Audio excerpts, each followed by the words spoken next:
Alright, so we're ripping apart 400EX for a buddy of mine. So obviously you gotta take the plastic off, you gotta take the tank off, you gotta take the carb off, you gotta take the airbox off, you gotta take the exhaust off, which I'm getting to, but right now we're taking the valve cover off. So alright, so might have to give it a couple love taps to get it off, but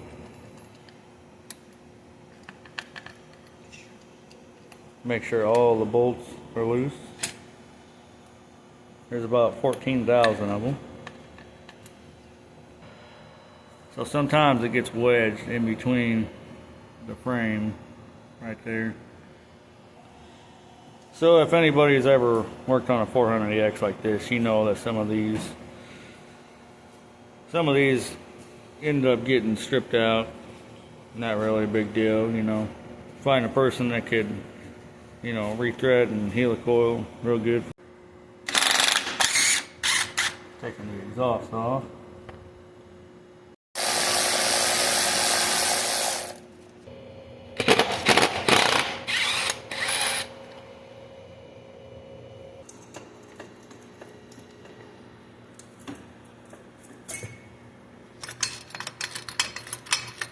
Breaking them all free.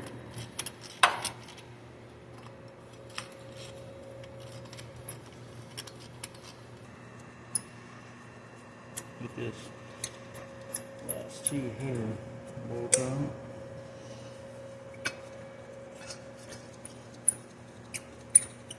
This is a pretty cool setup.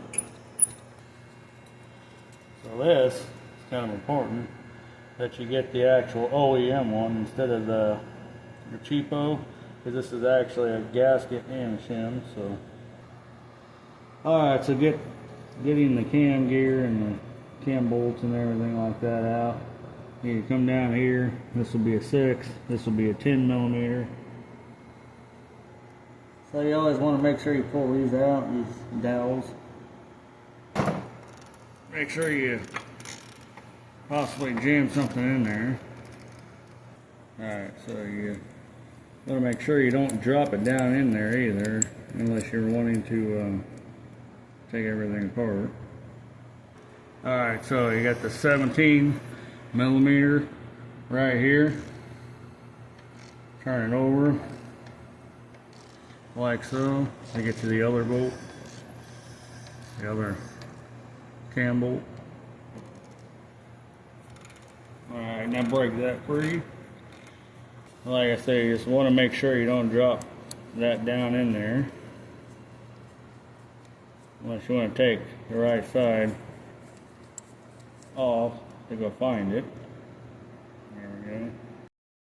So I usually take that off, but it's stuck on there, so I'm going to have to put it in the vise when I get this off and break it free.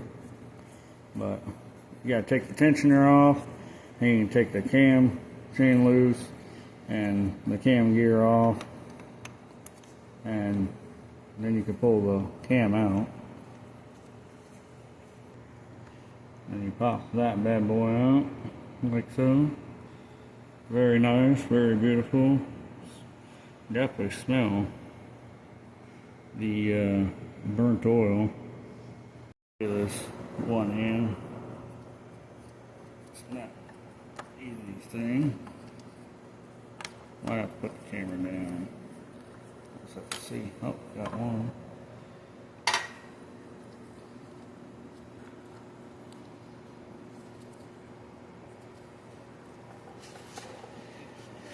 These things sometimes get stuck on here.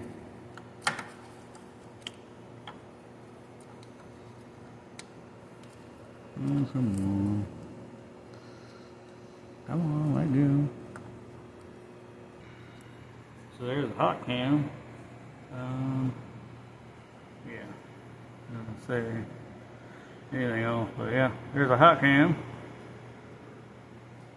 Alright, working these springs.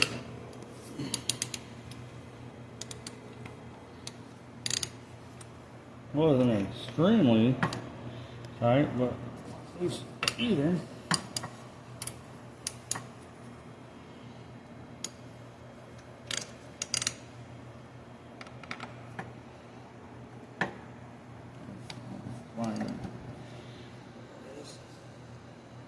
Oh, that was the tightest one so far.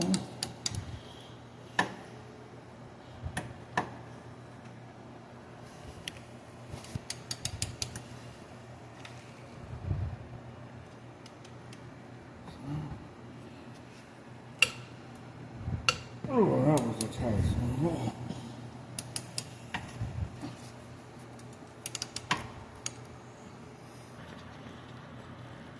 Take these off, and they do have washers.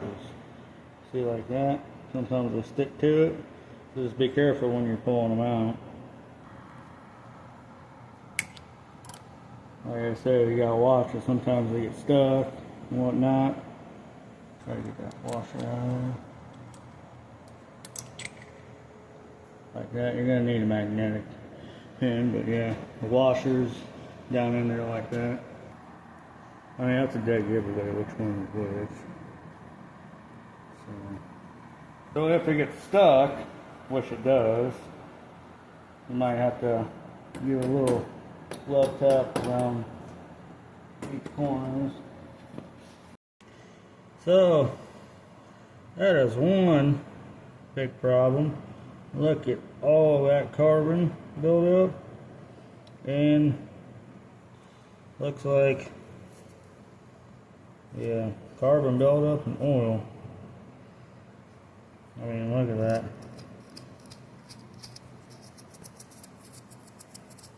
And this machine only had about, oh, I think he said 90 hours on a top end rebuild. Got a, from what I was told, a new head, new cylinder, and piston kit. So, yeah, there's some carbon buildup, some burnt oil on top. Yeah, I might have to pull the cylinder off. Check it out. Don't forget, break these free. I have forgot a time or two.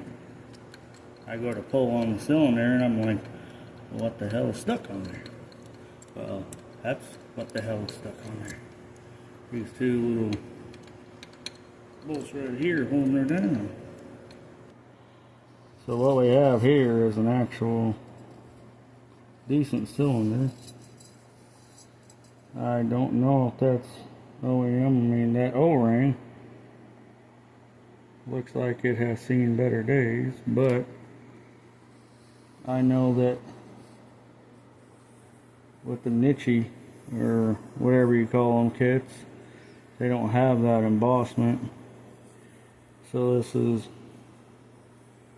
I don't know if this is OEM or not, but it is a 416 kit, I do believe. 406 or 416, I don't remember. But I'm going to have to call the owner of it, figure out what he wants to do. But inside, it doesn't look that bad at all. I mean, I don't see any scratches or anything. I mean, it definitely sat there because it started leaving little glaze marks in there from where it sat for so long. But yeah, have to figure out what we're gonna do from here. But as far as, I took my glove off, but there's nothing that will catch or anything. So I don't know, I'll have to tear the valves out, see what they look like. Maybe they got bad valve seals, I don't know. But it was definitely smoking, and that's why he brought it over here, had me take it apart. So we'll just have to see what he wants to do. I'll make another video of me tearing the head apart, but yeah, that's about as good as it's going to get tonight. So it's kind of blurry, but as you can see, oil has passed through the exhaust on both sides.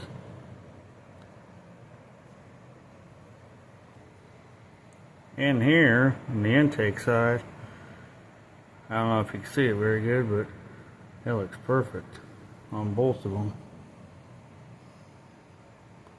Both look good. So, like I said, revisiting this piston, I mean, it's got a bunch built up on it.